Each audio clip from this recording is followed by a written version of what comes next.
গুলি করে মানুষ মারার নির্দেশ দেয়ায় শেখ হাসিনাকে বিচারের মুখোমুখি হতেই হবে। প্রয়োজনে বিশেষ ট্রায়ালে বিচারের হুঁশিয়ারি দিয়েছেন নৌপরিবহন উপদেষ্টা ব্রিগেডিয়ার জেনারেল অবসরপ্রাপ্ত সাখাওয়াত হোসেন।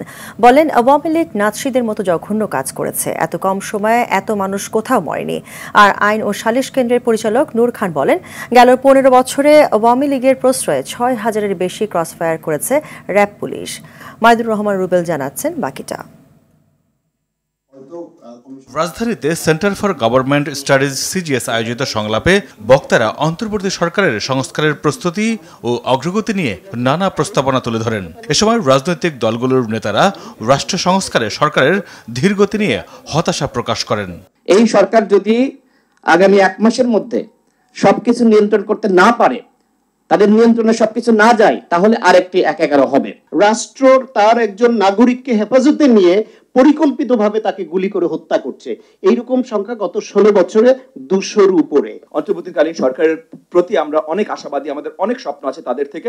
তবে উনাদের উপরে জোরপূর্বক অনেক বেশি চাপ দেওয়াটাও উচিত হবে না। সম্প্রতি বিভিন্ন বিশ্ববিদ্যালয়ে হত্যার সমালোচনা করে বক্তারা বলেন, মব জাস্টিস এখন ঘটছে বিষয়টি এমন নয়। গেল ১৫ বছরে এ ধরনের অনেক ঘটনা ঘটেছে।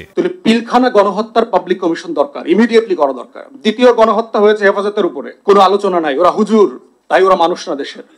কিভাবে ডেমোনাইজ করা হয়েছে হেফাজতকে, কেন তাদেরকে ধরা হচ্ছে না? একটা ওই ময়মনসিংহে যা পাচ্ছি, একটা ওই এজবেতে পাচ্ছি, হঠাৎ হঠাৎ করে কেমন যেন একটা ভূতের মতন করে উদয় হচ্ছে, আর সেগুলো বলছে না। এইগুলাকে এক জায়গায় নিয়ে এসে এটার জবাবদিহিতা করতে হবে, সেটা যেই হোক না কেন। আমাদের রাষ্ট্র ব্যবস্থায় স্বৈরাচার যদি না আসে, আমাদের রাষ্ট্র ব্যবস্থায় এমন সংস্কার করতে হবে। সবাই নিয়ে এত মাথা ঘামানো কেন? আইন ও সালিশ কেন্দ্রের পরিচালক নূর খান বলেন, রাজনৈতিক দল হিসেবে শুধু আওয়ামী লীগ নয়, তাদের আইন শৃঙ্খলা ও গোয়েন্দা বাহিনী মানুষের নিরাপত্তা নিশ্চিত করার বদলে জীবন বিষিয়ে তুলেছিল। ক্রসফায়ার মানে তো দুই পক্ষের গোলাগুলি। এখানে আসলে দুই পক্ষের গোলাগুলি ছিল না, কোট আনকোট এটা ছিল ঠান্ডা মাথায় হত্যাকাণ্ড। এবং সংখ্যাটা যদি শুনতে চান আমার কাছে, আমার ধারণা ৬,০০০-এর উপর ক্রসফায়ারের শিকার গত ১৫ বছরে।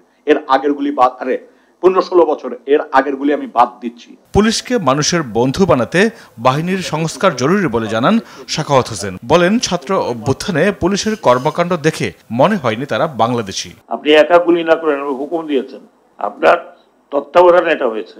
দে should be tried just like Nuremberg trial. এই আমাদের রেগুলার ট্রায়াল হবে কিনা আমি জানি না। আমি যখন দেখি এই পুলিশের কর্মকাণ্ড, আমার কাছে মনে হয় না আমাদের দেশের পুলিশ, বিশেষ করে লুঙ্গি পরে, গেঞ্জি পরে 7.62 রাইফেল নিয়ে দেওয়ার ইন অ্যাকশন। এরা কারা? নৌপরিবহন মন্ত্রণালয়ের নাম বদলে জাহাজ ও বন্দর মন্ত্রণালয় করার প্রস্তাব দেবেন বলেও জানান তিনি। নৌকা কি কারো দাদার প্রপার্টি? জাহাজ ও বন্দর মন্ত্রণালয়। আমি তো নৌকা চালাই না। মাইদুর রহমান রুবেল, RTV, ঢাকা।